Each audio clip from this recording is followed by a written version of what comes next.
જય શ્રી રામ, જય હનુમાનજી મહારાજ. તો અત્યારે હાલ મિત્રો અમે આવ્યા છીએ આચંગી હનુમાનજી દાદાના મંદિરે દર્શન કરવા. ચાલો મિત્રો, આ એ જ મંદિર જે નીતિનભાઈ જાની જે ખજૂરભાઈએ બનાવેલું એ જ આશ્રમ. તો ચાલો આશ્રમે જઈ દર્શન કરી અને 2 મિનિટ આનંદ કરી. ચાલો તારે. જય શ્રી રામ. જય શ્રી રામ મિત્રો, અત્યારે આપણે આવી ગયા છીએ આચંગ ગામમાં અને આચંગ ગામમાં આવેલા આચંગી હનુમાનજી મહારાજનું મંદિર. હા મિત્રો, આ એ જ મંદિર જે ખજૂરભાઈએ બનાવેલું જોઈ શકો છો તમે. જે રાજુલા તાલુકાનું એક નાનું એવું ગામ જેનું નામ આચંગ ને આ આચંગની માલપા આવેલું આચંગી હનુમાનજી દાદાનું એક સુંદર મજાનું મંદિર જોઈ શકો છો તમારે. અમારી પાછળ આવી રહ્યા છે શ્રી સંજય દાદા, તે પણ આચંગના છે, અને રાહુલભાઈ. અને આ આચંગી હનુમાન વિશે દાદા આપણને થોડુંક જાણતા છે એટલું કહેશે અને આપણે દાદા પાસે જાણશું. અને આ એક ખજૂરભાઈ આવો એક સુંદર મજાનું ચપ્પર બનાવેલું ને આ કમસે કમ 100 દાદરા ચડીને અને આચંગી હનુમાનજી દાદાના દર્શન કરવાના છે. આપણે જોઈ શકો છો મિત્રો. અત્યારે હું તમને દર્શન કરાવી જઈ રહ્યો છું શ્રી આચંગી હનુમાનજી દાદા. જય હો હનુમાનજી મહારાજ, જય પાવન પુત્ર કેસરી નંદન બાપ, જય આચંગી હનુમાનજી મહારાજ, જય હો. હે દાદા, હે અંજનીનાથ, હે આપસો પ્રેમે કરું પ્રણામ. હે કેસરી નંદન. ઓમ હનુમંતે શ્રી રામદૂતાય નમઃ. ઓમ હનુમંતે શ્રી રામદૂતાય નમઃ. હા મિત્રો, અત્યારે તમે દર્શન કર્યા છો આચંગી હનુમાનજી દાદાના. જોઈ શકો છો તમે આવું એક સુંદર મજાનું મંદિર જોઈ શકો છો તમે. અને આ જે તકતી મારેલ છે તેના પણ તમે દર્શન કરી રહ્યા છો. જોઈ શકો તમે નીતિનભાઈ જાની, ખજૂરભાઈ તથા અરુણભાઈ જાની જોઈ શકો છો તમે. આવું પ્રકૃતિના ખોળામાં આવેલું આ હનુમાનજી મહારાજનું આવું એક સુંદર મજાનું મંદિર જોઈ શકો છો તમે. જે પાછળ દાદાને તેલ ચડાવે તે બધું અહીંયા નીકળે છે.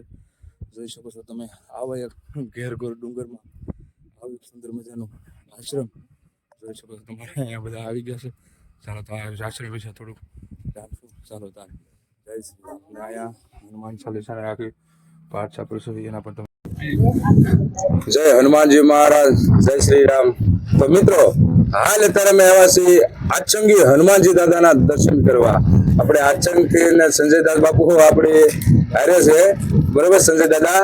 અને અત્યારે આ મંદિર વિશે અને બાજુમાં એક વાય આવી છે એની વિશે, અને અમુકને કહેવાય છે કે વિઝા પાસ ન થતો વિઝા દાદા પાસ કરાવી દે છે, એવી બધી માન્યતા છે દાદાની. તો આપણે બાપુના પાસેથી એના મુખેથી 5 વાત દાદા વિશે સાંભળશું.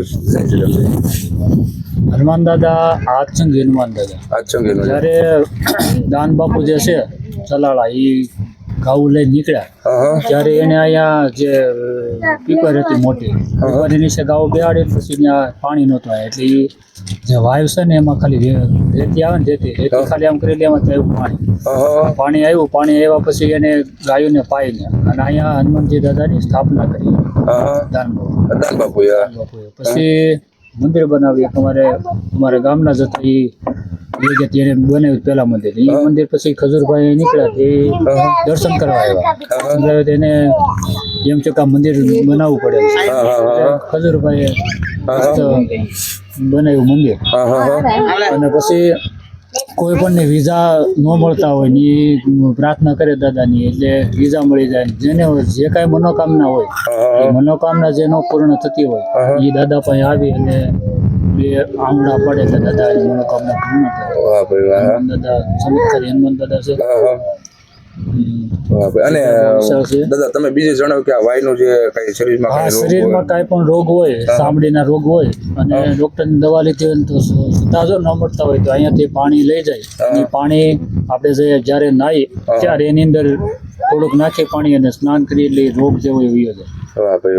અને શંકરદાસ બાપુ અમારે હતા અહીંયા રાત નથી રહી શકતા કોઈ, એમ કે છે બધા અમારા જે વડીલો હતા ને એ એમ કે છે કે અહીંયા કોઈ રોકાઈ ન શકતો રાત. અહીંયા જો હોતા હોય તો એ સવારમાં હોય તે ઓલી બાજુ હોય રાત નથી રોકાતા. શંકરદાસ બાપુ જે હતા એની નાની ઉંમર હતી એમ કહેતા હતા ને થઈ ગયા હતા સાધુ, 12 થી 13 વર્ષની ઉંમર છે બાપુની.